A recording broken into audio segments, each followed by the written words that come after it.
많은 분께서 가슴 수술을 상담을 하다 보면 실제 온라인 카페나 유튜브를 통해서 얻은 지식을 기준으로 수술 받는 분이 대부분입니다. 하지만 제가 직접 상담을 하게 되면 처음부터 각각 보형물의 특징과 수술 방법에 대해서 설명을 다시 해드립니다. 가장 좋은 결과를 바라는 것은 수술 받는 고객님과 또한 의사 선생님들의 공통적인 생각입니다. 하지만 특히 재수술 받으러 온 분의 경우에 가슴 보형물을 어떻게 넣는지, 어떤 보형물을 넣는지, 어떤 크기를 넣는지에 대해서 전혀 인지 못한 부분이 많아서 오늘은 실제 수술 기술 관련된 부분을 설명드리고자 합니다. 그래서 그림을 보고 설명을 드리려 하는데, 겨드랑이 팔을 들고 겨드랑이 쪽에서 갈비뼈 만지고 앞쪽 살을 만져보면 이게 가슴 수술에서 가장 중요한 대흉근이라는 근육입니다. 그 근육을 기준으로 몇 가지 보형물을 넣는 위치가 다르다는 점을 설명드려 볼까 합니다.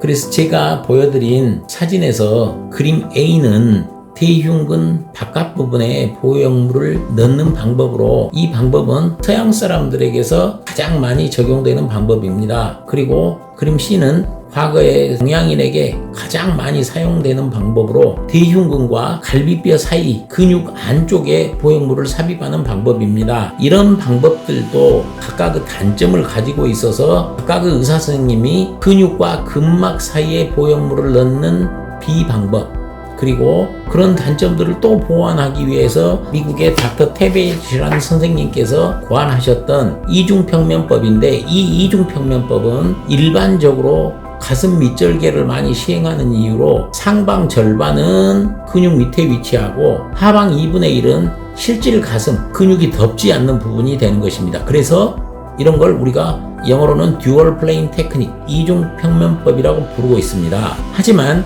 절개를 어디로 하든 서양 사람들이 주로 썼던 근육 바깥쪽에 보형물을 넣는 방법은 보형물을 아래쪽에서 받쳐주는 지지대가 없어 수술 직후에 장액종이나 혈종 발생 위험이 높습니다. 그리고 이 경우 외부에서 만져주는, 덮어주는 부분이 미약한 이유로 특히 볼륨이 적은 사람일수록 손으로 닿자마자 이물질인 보형물이 쉽게 만져지는 단점이 있습니다. 이런 단점을 기피하는 동양인의 경우에는 C와 같은 방법을 많이 사용했는데, 이 방법은 살짝 닿았을 때 보형물을 인지하지 못하지만 조금 더 세게 만져보면 근육이 보형물을 꼭 누르고 있는 그 느낌 때문에 실제 가슴과 보형물 안쪽의 이질감이 너무 심한 단점이 있습니다. 그래서 어떤 의사 선생님들이 이런 방법을 보완하기 위하여 근육과 근막 사이에 보형물을 삽입하는 경우가 있었는데, 실제 대흉근에서 가장 타이트한 딱딱한 조직은 근막입니다. 그래서 이 근막 아래 보형물을 넣게 되면 C와 같은 수술 방법처럼 살짝 만졌을 때는 모르지만 조금 더 세게 만져보면 이질감을 느끼는 건 같아서 특별한 장점이 있지는 않습니다. 그리고 닥터 테벳 선생님이 말씀하셨던 이중평면법은 근육 바깥쪽에 보형물을 넣는 A와 똑같은 단점을 가집니다. 다만 촉감에 있어서 가슴 밑부분에서 보형물의 존재를 조금 감출 수는 있지만 아랫부분에서 불안정성은 여전해서 장액종이나 혈종의 발생 빈도가 높을 뿐만 아니라 가슴 아래쪽에서는 보형물이 만져지는 단점을 보완할 수는 없습니다. 그런 이유로 가슴 수술에서 이중평면법으로 해야 되는 건 맞지만 가슴 아래 보형물이 쉽게 만져지거나 애니메이션 현상을 피하는 방법, 그런 것을 고려한다면 가슴 근육, 대흉근의 가운데 쪽에서 보형물 접근이 이루어져야 하고, 이 보형물을 감싸는 가의 가장자리 부분은 반드시 근육이 덮여져야 좋은 촉감과 좋은 모양을 얻을 수 있습니다.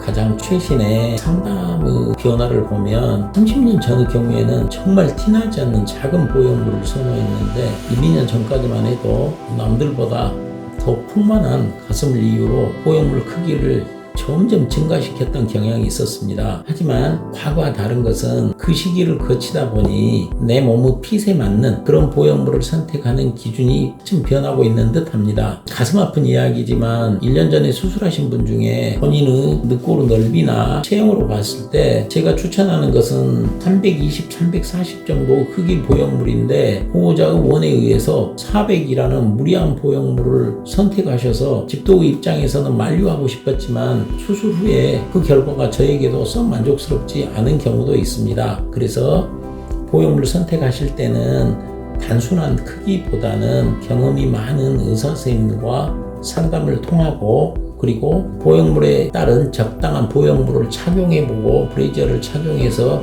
본인이 수술한 결과를 어느 정도 예측할 수 있게 상담받아 보시길 권합니다. 수술 집도하는 입장에서는 20년, 30년 전에 수술 받은 분들이 재수술하러 오시는 경향이 많은데 그 중에 많은 부분을 차지한 게 구형 구축에 의한 원인이라든가 또는 보형물의 파열이 가장 많았습니다. 가장 적은 부분 중에 하나는 과거 가슴 수술에 대한 만족도, 모양이나 촉감이 다소 떨어진 분들이었는데 그런 이유에서 보형물을 선택한 제 나름대로 기준 가치는 첫 번째가 안전성입니다. 이 안전성의 의미는 FDA 승인을 받은 지 최소한 10년 이상은 되었고 임상 경험에 따른 데이터가 축적되었는지 이 보형물이 신체와 어우러지는 우수한 생체 적합성 이런 것들이 저에게 기준이 되고 마지막으로는 물론 수술 받는 분들도 가장 원하는 부분이지만 자연적인 가슴 조직과 유사한 촉감과 움직임 등이 제가 선택한 기준인데 제가 지금까지 10년 동안 사용한 것으로서는 모티바를 추천하는 이유입니다. 물론 저의 경우